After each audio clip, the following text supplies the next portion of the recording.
নমস্কার, মজুমদার চ্যানেলে আপনাদের সুস্বাগতম। আশা করি সবাই ভালো আছেন, শুভকামনা রইল। আসলে কি আমার চ্যানেলটি মূলত যে বিষয়বস্তু আমি নিয়ে ভিডিওগুলি করি, হয়তো আলোচনাগুলি ওই সাপেক্ষে এখন অন্য দ্বারাই করতে হচ্ছে সময়ের সাথে সাথে, যেহেতু পরিস্থিতিটা এমনই একটা বর্তমান, যেটা এই মুহূর্তে এরকম ভিডিও না করলে পরে হয়তো আমাদের হিন্দু যারা আছেন ঘুমিয়ে আছেন এখনও, হয়তো দেখা যাচ্ছে তারা জাগবে না এই মুহূর্তে। শুধুমাত্র জাগানোর জন্যই দুই চারটে ভিডিও আমি করতে বাধ্য। আমরা সনাতনী যারা আছি, ভালো স্কুলে পড়াশোনা করতে যখনই আমরা ছেলে মেয়েকে অ্যাডমিশন করাই, কেন করাই? ওখানে কোর্স ভালো, শিক্ষা ভালো, সুশিক্ষায় তারা শিক্ষিত হয়, এই জন্য কিন্তু আমরা অ্যাডমিশনটা করাই, তাই না? তো এইটুকুই আমি বলতে পারি, আমাদের ধর্মের মধ্যে মানুষকে হত্যা করা কখনোই শেখায় না। হ্যাঁ, সেটা কিন্তু পরিস্থিতির উপরে যারা শত্রুপক্ষ, যেটা অধর্মীয় কাজ, অন্যায় কাজ, সেটার বিষয়বস্তু একটা আলাদা। যেহেতু কোনো ধর্মেই কিন্তু অন্যায়কে প্রশ্রয় দেয় না, এটাই নিয়ম কথা। যে যে ধর্মে বলা আছে যে নবীজির যদি কটূক্তি কেউ করা হয় বা করে, তাকে নিধন করো, শেষ করে দাও, তাই না? সে যদি আল্লাহর অলি হয়ে থাকে, অবতার হয়ে থাকে, এমন কথা আমার ছোট মাথায় এইটাই বলে যে বলে কখনো সে বলতে পারে না এরকম, যদি সে আল্লাহর অলি হয়ে থাকে।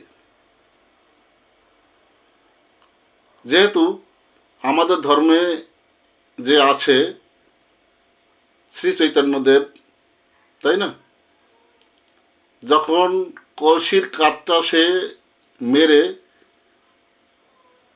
মানে মাথা ফাটিয়ে দিয়েছে, ঝরঝর করে রক্ত পড়ছে, তারপরেও বলে যে মেরেছিস কলসির কানা, তাই বলে কি প্রেম দেব না? যে ধর্মে ত্যাগের বিষয়বস্তু একদমই নেই, তাই না?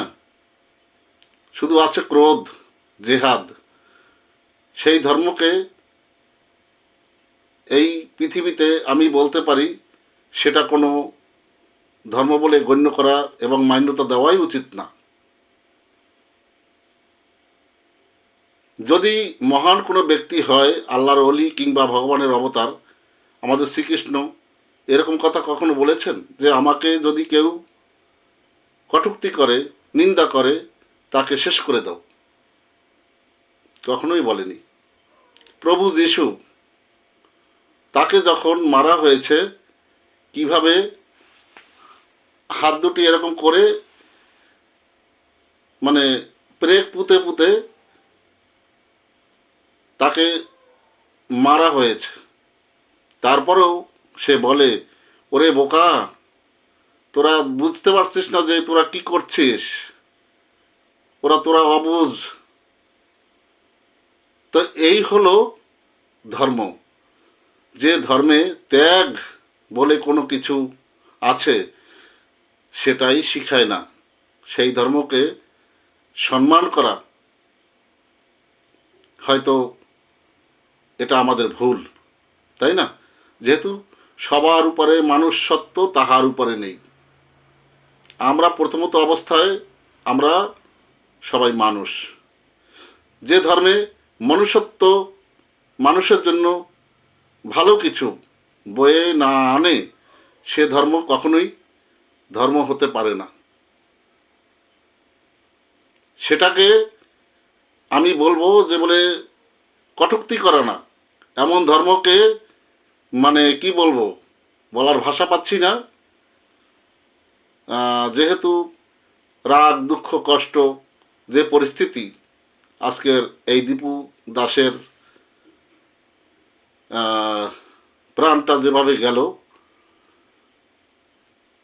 মানে বলার ভাষা নেই।